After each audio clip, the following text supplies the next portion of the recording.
pani Yehova Mulungu akulesa kuti anthu asapereke magazi, anthu asayikidwe magazi.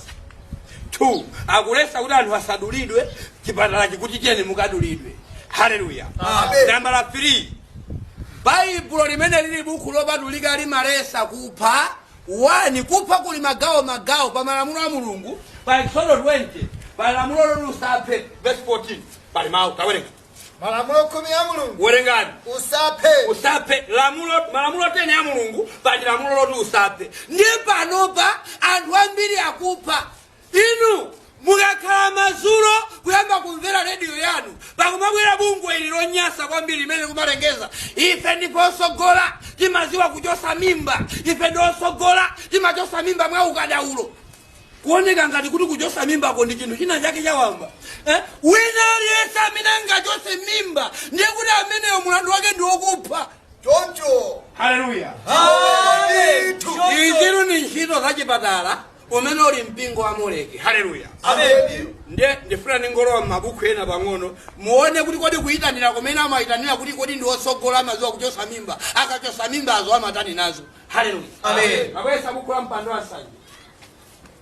Ili ndi buku la mpando wa Nsanje losindikizidwa ndi akuluakulu ena a Seventh Adventist. Mwina mukulona bwinobwino. Afuna akuuzeni monga as Adventist ali ndi zipatala bwinobwino, angofuna akuuzeni bwinobwino pa page 24. Page 24. Kuti muziwa kuti kodi kuyitanira kumene akuyitanira kuti bwerani timaziwa kuchosa mimba ndife akaswiri, akachosa mimba azo amatani. Tatiye tuone. Akusika motere. Kuti akuyamba ndi funso. Inde. Kodi amatani nato timakandato? Ndakufotokoza kuti kodi akachosa mimbazo amapanga nato bwanji timakandato. Akusika motere. Kuti zipatala za mipingo zikupanga ndalama zosaneneka, zikupanga tuchuma chambiri pa ntchito yawo yochosa mimba. Akanchosa mimba munthu akumapanga makobiri kwambiri osati opereka ochosedwa yayi, koma kungochosa kokha mimba ndiye kuti akumapanga mabiliyoni otani. Asakunyengeni munthu asakunamizeni kuti timakandato timangotayidwa, kuti akachosa makanda wamangopita kukataya popanda kuchosamo ziwalo zina, amachosa ziwalo zina ndikupangira malonda, kuyamba kupangira malonda. Akusika motere. Kuti iwo amachosamo DNA, akuti kamwana ako akakachosa ndikukapha amakabaya ndikuyamba kuchosa DNA mkati mwake ndikuphatikiza ndi akatemera. Akachosa DNA amaphatikiza ndi akatemera omwe amabayira ana omwe angobadwa kumene, amene angobadwa kumene, kuti nawonso asaone ulemerero wa Yehova. Kodi tikatikatemera nchani? Kunako katemera panati mapepa tina timene magawidwa timene timamveka kuti ndi mfundo za sataniki, ndiye mungomva pang'ono pa nkhani naye akatemera. Katenga buku lino. Ili ndi buku limene limapanga zizindikiro zambiri kapena kuti asataniki atakhala nale mafundo zawo zimene amadalira, komanso kungokuwunikira ndi pang'ono kuti iwo analowererapo pambali ina nkhani yakatemera. Tatiye tione.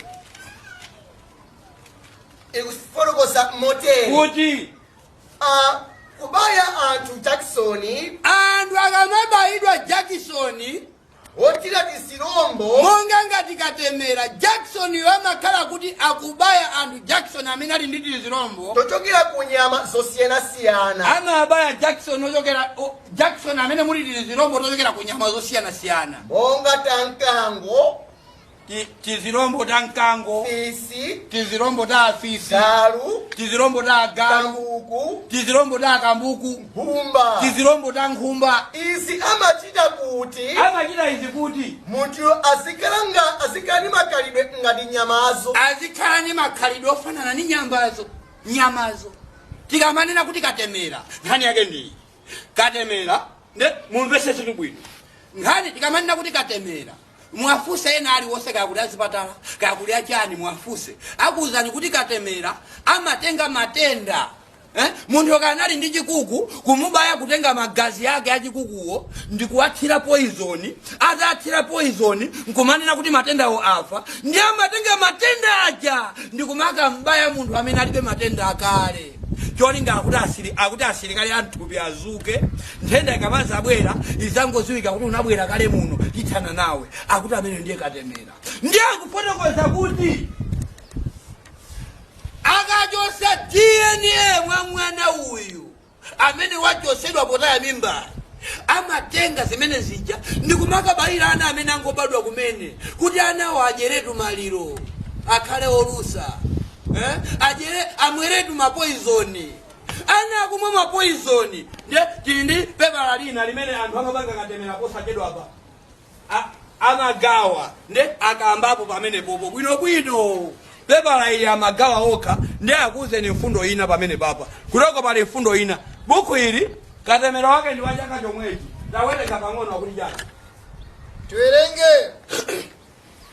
Chicha, kodi ndizovuta zanji zomwe olandira katemera angakumane nazo? ndizovuta zanji zimene olandira katemera angakumane nazo. Koma nthawi zina munthu akalandira katemera akhoza kutentha thupi, ukuti ndikungophiphiritsa monga ngati mawu aja onena kuti kusuta kukhoza kuononga moyo. Malo mongoneneratu kuti kusuta kukuononga, amachita kukhoza kuzembayisa. Ndiye apasa kulangula ngati mozembayisa, koma zona zake nzakuti munthu akalandira katemera chenjezo lake ndili amatentha thupi. Ndiye kuti thupi lake ngati mwana ujana abadwa osamatentha thupi, ndiye kuti amayamba kumatentha thupi. Mwana wangayi watentha thupi, mwana wangayi tatiye mawu. Mfundo ina inde kutuluka msungu thupi lonse. Mwanayo ngati analibe matenda amayamba matenda osiyanasiyana, akhoza kuyamba kutuluka msungu pa chisawawa. Tiye mawu. Kutupa pamalo pomwe amubayapo, amathaso kuyamba kutupikana kuyambira pamenepo. mwanayo inde angakomoke. Mwanayo akhoza kuyamba kukomoka. Chimecho ndiye chipembedzo cha Moleki. Akakaka mukayang'ana amene mmapita mzipatalapo, mukawerenge kumbuyo ambiri kumangopanga chisawawa. Funso ndirakuti kodi mwanayo angambe kukomoka chifukwa chake? Popeza wangobayidwa katemera. Haleluya. Amen. Ngati ndiye kuti magazi ndi osiyanasiyana. Mwanayi ngati walowesedwa tizirombo tako nkhumba kapena tizirombo taka mbuku, ngati tingadani ndiye kuti azikomoka, nangasafuna asanduke abwere pa kabuku. Haleluya. Amen. Nipati anatina tili tovuta, tina nimango nyozo loloka chisawawa, tina machitidwe yake kutiona kodi chiana itiso ndeti kutani. Nkhani yake inabayidwa katemera. Haleluya. Amen. Ochokera kwa amene anachosedwa mimba ya amayi yawo, wajesa maliro.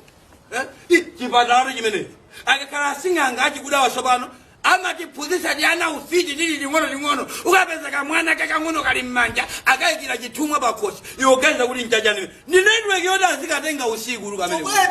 Haleluya. Amen. Zabwera buku lomwe lija tione. Tili buku lomwe licha Buku la mpando wa nsanja. kusesereka motere. Koma zinthu sizithera pakatemera pomwe. Nkhani sikuti inangothera pakatemera aiya. Iwo amachosamonso protein Amachosa mwa mwana ochosedwa mimba ya makeyu, uja ochedwa kuti collagen. amamuchosa protein ujochedwa kuti collagen. Ati makanda tomwe tachosedwa Ujosa mmatupi ati makanda limene tachosedwa mimba ya mama. ndikukagulisa ku makampani Amakagulisa ku makampani omwe amapangira mafuta. akachosa collagen uyu kapena kuti protein uyu, amatenga ndi kukagulisa ku makampani kuti azipanga mafuta oti akazi asizola ku nkhope. Inu akazi mulibe mafuta ozola ku nkhope kokha. Haleluya. Alipo Mulibe mafuta ozola ku nkhope yokha, muzisalala kwambiri. Kuzola mitembo. Haleluya. Amen. Nkhani ngati yomwe ili mbuku linali yomwe inawereka kuyamba ilali kuti ili yomweyo kuti mafuta wakapanga inali ndi plani yochokera ku sataniki yoti akazi azizola mafuta amene wamalirowa. Akazi akhale ndi mafuta ozola nkhope yokha, mafuta amaliro.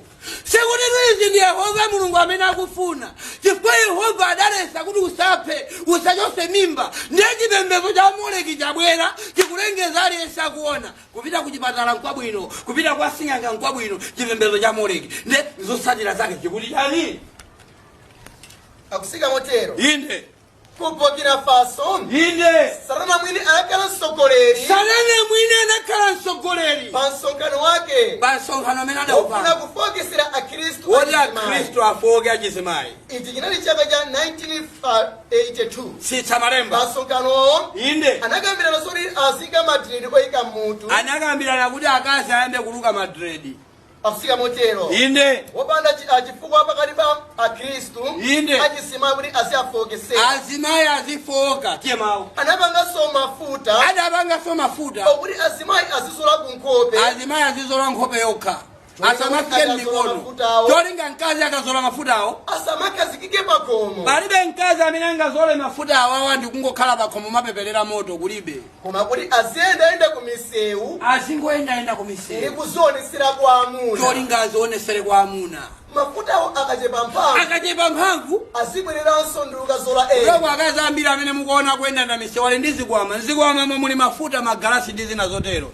amanamizira ngati wakataya madzi basi akazi pakepakenso cholinga aziyenda. Haleluya. Tsono mafuta awa ndioyika mitembo yake ndija kunena kuti ife akasilimazo kuchosa mimba akachosa nawo ndikuwapangira mafuta ena ndikupangira akatemera nkhani sichera pomwepo amatani akupitiriza motere kuti zinthu sizimathera pomwepo nkhani simangothera pakatemera iwo amachosa impsyo amachosanso impsyo ndulu amachosa ndulu ndikupangira zakumwa ndi zakudya amapangira zokumwa ndi zokudya kutoko iweyo ukadwala ukapita kuchipatala amakuwuzani kuti muzikamwa kaye izi cholinga appetite yanu izibwera zimene zija ni ndulu ndi impsyo zana opitilira ukamwa basi apa kali pano zokudya zamba kukoma wadya maliro. Haleluya. Ndikwati kuti ichi ndi chipembedzo cha Muleki osati cha Yehova. Haleluya.